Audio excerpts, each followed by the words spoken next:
Geralmente é uma agonia que vem, é algo que tu vai sentindo assim que vai te deixando impaciente, meio irritado, e aí tu pega e começa a comer para acalmar aquele problema. É um alívio momentâneo, é um prazer momentâneo que te ajuda, mas logo depois tu já tem aquela culpa ali, aquela coisa, pô, por que que eu comi? Não precisava comer, eu nunca consigo. Pessoal, então aqui eu quero trazer para vocês um ponto que é super importante, que eu vejo muito em consultório, que é justamente a questão do sentimento atrapalhar o processo de dieta, o processo de emagrecimento. E aí eu faço um gancho com isso que aconteceu essa semana agora com a questão do Neymar ali, dele ter se levado pelas emoções, ter discutido com o goleiro, e isso era algo que o goleiro estava querendo que acontecesse. Ele estava mexendo com o Neymar para deixar o Neymar irritado, para o Neymar perder tempo, e ele fez exatamente o que o goleiro estava pedindo. Ele se irritou ali e começou a conversar e perder tempo, que era justamente o que o goleiro precisava que acontecesse. E muitas vezes, quando a gente deixa se levar pelos sentimentos, a gente acaba tomando decisões ruins. E isso acontece muito dentro do processo de emagrecimento. Muita gente acaba comendo por ansiedade. É super comum. Aposto que você aí já deve ter comido por ansiedade ou come por ansiedade e muitas vezes fala, eu belisco, eu como entre as refeições por ansiedade. Mas o ponto é o seguinte: isso realmente é ansiedade? O que que é isso que está te levando a comer? Realmente é um sentimento de ansiedade? Tu já parou para analisar isso ou tu está colocando tudo dentro da caixinha da ansiedade? A ansiedade ela é benéfica, é uma coisa que ajuda na evolução do ser humano. O ser humano evoluiu justamente por ter ansiedade, por prever problemas e se antecipar a eles. Mas quando essa ansiedade se torna algo crônico, algo que não faz sentido, isso atrapalha a gente. Então, o que que acontece? Quando tu tá nessa situação de vontade de comer, tu acaba não pensando muito sobre o que está acontecendo, né? Geralmente é uma agonia que vem, é algo que tu vai sentindo assim que vai te deixando impaciente, meio irritado, e aí tu pega e começa a comer para acalmar aquele problema. É um alívio momentâneo, é um prazer momentâneo que te ajuda, mas logo depois tu já tem aquela culpa ali, aquela coisa, pô, por que que eu comi? Não precisava comer, eu nunca consigo. E isso te gera uma frustração e tu entra nesse ciclo de culpa, né? Tu come por vontade, aí tu se sente culpado, aí depois tu come de novo e fica fazendo esse ciclo infinito, né? E como é que tu quebra esse ciclo?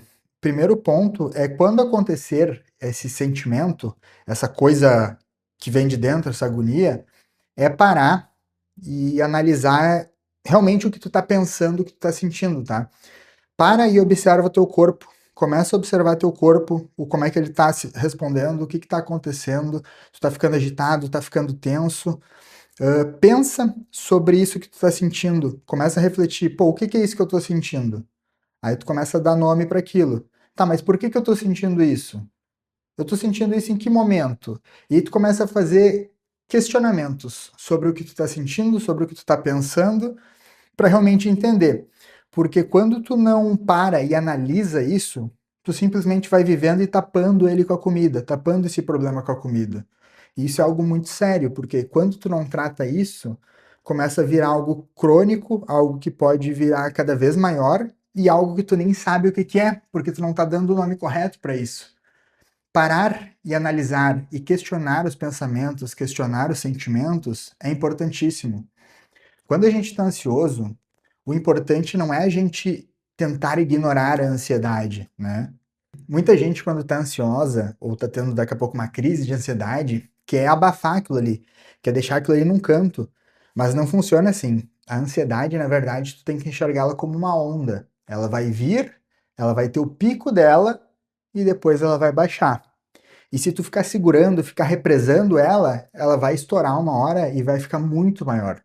O importante é que quando tu sinta algo, tu sinta de verdade. Sente aquilo, aceita o sentimento e deixa ele passar, porque a ansiedade vem e passa, ou o sentimento que tu tá tendo vem e passa, a tristeza vem e passa. Então, aceitar esse sentimento é um passo importante para que tu consiga analisar ele, entender o que ele causa em ti, o que ele causa no teu corpo e dar o nome correto para isso. A partir do momento que tu entende o que tu está sentindo, tu começa a saber aonde que tu deve cavocar, aonde que tu deve mexer para corrigir esse problema. Porque muitas vezes essa ansiedade ou esse sentimento de agonia que tu tá tendo, ele tá muito relacionado a coisas do teu dia a dia. Daqui a pouco teu trabalho não é legal, tu tá no trabalho e tu só quer sair dali, tu quer fugir dali, e aí tu vai na comida para sentir um prazer porque aquele trabalho te deixa infeliz. Ou tu tem um problema em casa que quando tu tá em casa tu fica agitado, tu não consegue ficar calmo e aí tu vai para comida para resolver o problema. Então, muitas vezes esse problema da comida, na verdade, ele é um reflexo do que está acontecendo na tua vida, na tua rotina do dia a dia. Então, enquanto tu não parar e analisar, esse problema só vai continuar acontecendo. Então, um passo importante realmente é tu aceitar esse sentimento, validar ele, entender o que ele causa em ti e aí começar a fazer perguntas em relação a isso para resolver. Então, quando tu enxerga o problema real, que às vezes é difícil de enxergar, tu consegue resolver a raiz do negócio.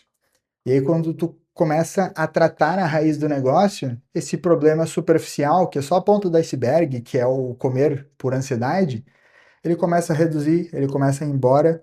E aí, quando tu começa a implementar hábitos saudáveis no teu dia a dia, como atividade física, como meditação, como higiene do sono, tudo isso vai melhorando tua qualidade de vida e esses problemas, essas frustrações, elas vão diminuindo.